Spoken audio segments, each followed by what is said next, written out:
ઝઘડિયા તાલુકાના ઉમલ્લા ગામમાં છેલ્લા 2-3 દિવસથી દીપડાનો આતંક હતો. દીપડાએ એક શ્વાનનો શિકાર કરતા વન વિભાગે પાંજરું ગોઠવ્યું હતું. ગત રાત્રે દીપડો પાંજરે પુરાયો, પણ તેથી વન વિભાગે રાહતનો શ્વાસ લીધો હતો. જોકે ખરી આફત આજે સવારે આવી.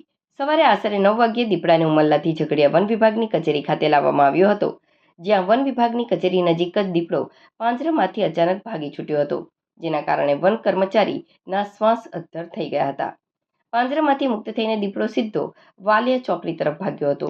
ભયભીત થયેલા લોકોએ બૂમાબૂમ કરતા દીપડો વધુ હિંસક બન્યો હતો અને વન વિભાગની કચેરી થઈને નજીકની રેવા સોસાયટીમાં ઘૂસી ગયો હતો. સોસાયટીમાં દીપડો ત્રાટકતા જ અફરાતફરી મચી ગઈ હતી. દીપડો જ્યારે રેવા સોસાયટીમાં ઘૂસ્યો ત્યારે લલિતાબેન અને રિંકલબેન નામની 2 મહિલાઓ ત્યાં કામ કરી રહી હતી. વળી હુમલા સમયે એક માસૂમ બાળક પણ નજીકમાં રમી રહ્યું હતું.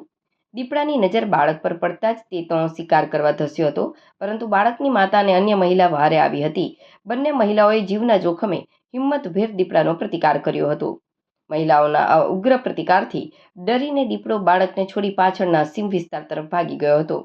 દીપડાના નખ અને દાંત વાગવાને કારણે લલિતાબેન અજયભાઈ મેળા ઉંમર વર્ષ 20 અને રિંકલબેન રોહિતભાઈ મેળા ઉંમર વર્ષ 17 બંને ઇજાગ્રસ્તોને તાત્કાલિક ઝઘડિયા સેવા રૂરલ હોસ્પિટલમાં પ્રાથમિક સારવાર અપાયા બાદ વધુ સારવાર માટે ભરૂચ સિવિલ હોસ્પિટલ ખાતે રિફર કરવામાં આવ્યા છે. ઘટનાની ગંભીરતાને પગલે ઝઘડિયાના રેન્જ ફોરેસ્ટ ઓફિસર ચેતનાબેન સહિતનો કાફલો તાત્કાલિક ઘટના સ્થળે દોડી ગયો હતો.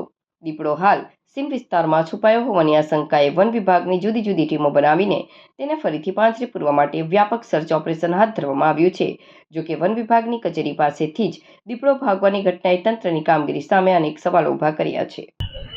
હું દાહોદ જિલ્લાના ખંગેલા ગામનો વતની છું અને ભરૂચના ઝઘડિયા તાલુકામાં કામ કરવા અર્થે આવેલા ચંતર બ્લાસ્ટરનું તેમાં કોઈ દીપડા દોડતા જઈને આવે અને 2 બહેનો પર હુમલો કરેલ છે.